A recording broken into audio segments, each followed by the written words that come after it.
Hello everyone, welcome back to my channel genius classes. आज मैं आपके लिए लेके आया हूँ क्लास 8 का साइंस का चैप्टर 4 जिसका नाम है मेटल्स एंड नॉन मेटल्स का वीवीआई ऑब्जेक्टिव क्वेश्चंस जो आपके ऐसे एग्जाम प्लस ओलंपियाड एग्जाम में जरूर से जरूर आएंगे। इससे पहले मैंने चैप्टर 1 से लेकर के 3 तक का ऑलरेडी डाल रखा है। अगर आपने अभी तक नहीं देखा है तो एक बार जाकर उससे जरूर चेकआउट करें। मैं लिंक आई बटन और डिस्क्रिप्शन दोनों में दे दूंगा। और अगर चैनल पर पहली बार आए हैं तो लाइक से सब्सक्राइब करके बेल आइकन को जरूर प्रेस कर दें ताकि आने वाले हर नए वीडियो का नोटिफिकेशन आपको टाइम टू टाइम मिलता रहे और आपका ऐसे का एग्जाम प्लस ओलंपियाड का एग्जाम में इस बार का आपका परफॉर्मेंस पिछली बार के कंपेयर में ज़्यादा बेहतर हो सके। तो चलिए देर न करते हुए शुरू करते हैं। सबसे पहला जो क्वेश्चन है इसमें पूछा गया है which of the following metal does not crore easily. इसमें से कौन सा जो मेटल है जल्दी खराब नहीं होता है। आपका ऑप्शन है कॉपर, आयरन, गोल्ड, जिंक। तो सही आंसर हो जाएगा number C, that is gold. इसके बाद नंबर 2 में आते हैं जिसमें पूछा गया what happens when the magnesium ribbon Burns in the air. जब जलाएंगे तो क्या होगा। It form magnesium hydroxide, it forms magnesium sulphate, या इट फॉर्म्स मैग्नीशियम ऑक्साइड, या इट फॉर्म्स मैग्नीशियम कार्बोनेट। तो सही आंसर हो जाएगा नंबर सी, ये क्या फॉर्म करता है, मैग्नीशियम ऑक्साइड ना कि हाइड्रोक्साइड। इसके बाद आते हैं नंबर 3 में जिसमें आपसे पूछा गया है When a metal react with the water, the product form। तो क्या प्रोडक्ट निकल के आता है, metal hydroxide oxygen, metal oxide and hydrogen, metal hydroxide और हाइड्रोजन, या मेटल ऑक्साइड एंड ऑक्सीजन। तो सही आंसर हो जाएगा नंबर सी। इसके बाद हम लोग आते हैं 4 नंबर में जिसमें आपसे पूछा गया है in the reactivity series which metal lie between the calcium and aluminium. कौन सा मेटल जो है दोनों के बीच में आता है, पोटेशियम, मैग्नीशियम, जिंक, कॉपर। तो सही आंसर हो जाएगा number B, that is magnesium. इसके बाद आते हैं 5 नंबर में जिसमें पूछा गया है the non metal used in the manufacture sulphuric acid. जिसका यूज होता है सल्फ्रिक एसिड के लिए, किसका, ऑक्सीजन का, नाइट्रोजन का, सल्फर का, या फास्फोरस का। तो सही आंसर हो जाएगा नंबर सी। इसके बाद हम लोग आते हैं नंबर 6 में जिसमें आपसे पूछा गया है which of the following statement is true for both metals and non metal. Both are the good conductor of electricity, both form the acidic oxide, या बोथ आर द मेलेबल, या both can form the ionic compound. तो सही answer हो जाएगा number D, क्योंकि दोनों को दोनों क्या करता है, आयनिक कंपाउंड बना सकता है। नंबर 7 में आपसे पूछा गया which of the following is the most ductile metal. आपका ऑप्शन है एल्युमिनियम, सिल्वर, कॉपर, या गोल्ड। तो सही आंसर हो जाएगा number D, that is gold. 8 में पूछा गया an example of amphoteric oxide. आपके ऑप्शन है zinc oxide, magnesium oxide, sulphur oxide, या कार्बन डाइऑक्साइड। तो सही आंसर हो जाएगा ए नंबर, जिंक ऑक्साइड। इसके बाद आते हैं 9 नंबर में जिसमें आपसे पूछा गया है which of the following metals has allotropes like diamond and graphite. आपका ऑप्शन है फास्फोरस, सल्फर, कार्बन, या नाइट्रोजन। तो सही आंसर हो जाएगा नंबर सी, एलोट्रॉप होता क्या है या कमेंट में आप बताएंगे। नंबर 10 में आपसे पूछा गया the metal which produce a crackling sound when it react with the water. कौन सा है, सोडियम, पोटासियम, कैल्शियम, या आयरन। तो सही आंसर हो जाएगा पोटासियम। इसके बाद आते हैं नंबर 11 में जिसमें आपसे पूछा गया है which of the following metals is store under the kerosene oil to prevent the reaction with the air. आपके ऑप्शन है मैग्नीशियम, आयरन, सोडियम, या कॉपर। तो सोडियम को ये रखा जाता है। इसके बाद आते हैं 12 नंबर में जिसमें पूछा गया है which of the following non metal is use to the vulcanization of rubber. आपके ऑप्शन है ऑक्सीजन, सल्फर, कार्बन, या नाइट्रोजन। तो सही आंसर हो जाएगा number B, that is sulphur.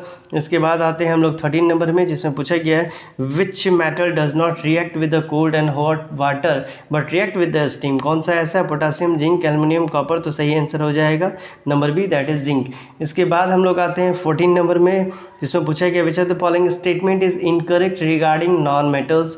They form the basic oxide, they are non-conductor of electricity, they form the covalent compound, या they are brittle in the solid form। तो सही answer हो जाएगा नंबर ए में, ये क्या करता है, बेसिक ऑक्साइड बनाता है। इसके बाद है नंबर 15 जिसमें पूछा गया which metal is used in the sacrificial anode in the cathodic protection of iron. आपका ऑप्शन है एल्युमिनियम, जिंक, कॉपर, या सिल्वर। तो सही आंसर हो जाएगा number B, that is zinc.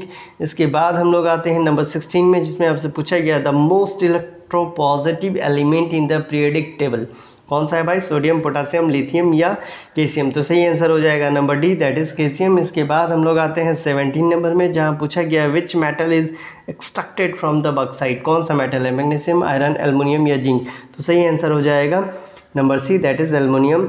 इसके बाद आते हैं 18 जिसमें पूछा गया है what is the chief ore of mercury. कौन सा है भाई, सिनेबार, बक्साइट, या गलेना, या हेमाटाइट।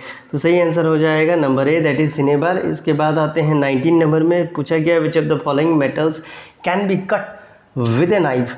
आपका ऑप्शन है आयरन, कॉपर, सोडियम, या एल्युमिनियम। तो सही आंसर हो जाएगा नंबर सी, ये दोनों नहीं है। क्यों काटा जाता है ये आप स्टेटमेंट में आप ये कमेंट में बताएंगे। इसके बाद आते हैं 20 नंबर में जिसमें पूछा गया है which of the following metals does not react with the dilute hydrochloric acid. आपके ऑप्शन है कॉपर, जिंक, मैग्नीशियम, आयरन। तो सही आंसर हो जाएगा number A, that is copper.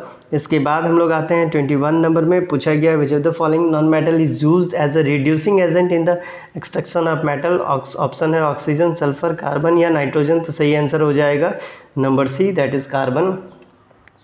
22 में पूछा गया है the process of the coating iron with the zinc to prevent the rusting. इसको क्या बोलते हैं? इलेक्ट्रोप्लेटिंग, एलॉइंग, गैल्वेनाइजेशन या स्मेल्टिंग। तो सही आंसर हो जाएगा नंबर सी। इसके बाद हम लोग आते हैं 23 में, जिसमें आपसे पूछा गया है which metal is use to the construction of aircraft because of its lightness. Option है आयरन, जिंक, एल्युमिनियम, कॉपर। तो सही आंसर हो जाएगा number C, that is aluminium. इसके बाद आते हैं 24 में, जहाँ पूछा गया है which non metal is use in the production of ammonia. आपके ऑप्शन है ऑक्सीजन, सल्फर, नाइट्रोजन या फास्फोरस। तो सही आंसर हो जाएगा number C, that is nitrogen. इसके बाद आते हैं 25 नंबर में, जिसमें आपसे पूछा गया when a copper vessel is expose to the moist air for a long time it acquires a green coating, this is due to the formation of, इसमें क्या फॉर्मेशन होता है? Copper hydroxide, copper sulphate, copper carbonate या copper nitrate. तो सही answer हो जाएगा number C, that is copper carbonate. इसके बाद आता है 26 में, जिसमें पूछा गया which of the following metals has the highest melting point. आपके ऑप्शन है टंगस्टन, आयरन, कॉपर, एल्युमिनियम। तो सही आंसर हो जाएगा नंबर ए। इसके बाद आते हैं 27 में, जहां पूछा गया है which of the following metals react with the nitrogen to form a nitrate. Option है सोडियम, मैग्नीशियम, एल्युमिनियम या गोल्ड। तो सही आंसर हो जाएगा number C, that is aluminium.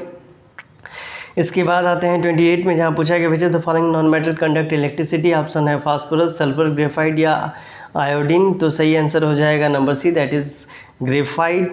29 में पूछा गया है which metal is use for making the filament of electric bulb. आपके ऑप्शन है टंगस्टन, कॉपर, एल्युमिनियम या आयरन।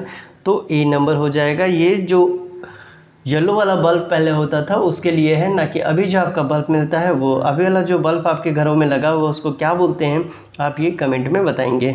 इसके बाद 30 नंबर में आपसे पूछा गया है which is the name of the process which a metal is purify. What is the name of the process in which a metal is purify by electrolysis. आपका option है स्मेल्टिंग, रिफाइनिंग, रोस्टिंग या reduction. तो सही answer हो जाएगा number B, that is refining. तो इतना दूर का ये दिया गया था आपका किसका है, तो चैप्टर 4 का क्लास 8 का। ठीक है, मिलते हैं अगले वीडियो में। आपको क्या करना है, अगर चैनल को अभी तक लाइक शेयर सब्सक्राइब नहीं किए हैं तो उसको कर लीजिए और ज़्यादा से ज़्यादा अपने फ्रेंड को भी शेयर किया करें, ताकि आपके तरह उनको भी थोड़ा बहुत उनका फ़ायदा मिलता रहे और साथ में मुझे भी इसका फ़ायदा मिलता रहे।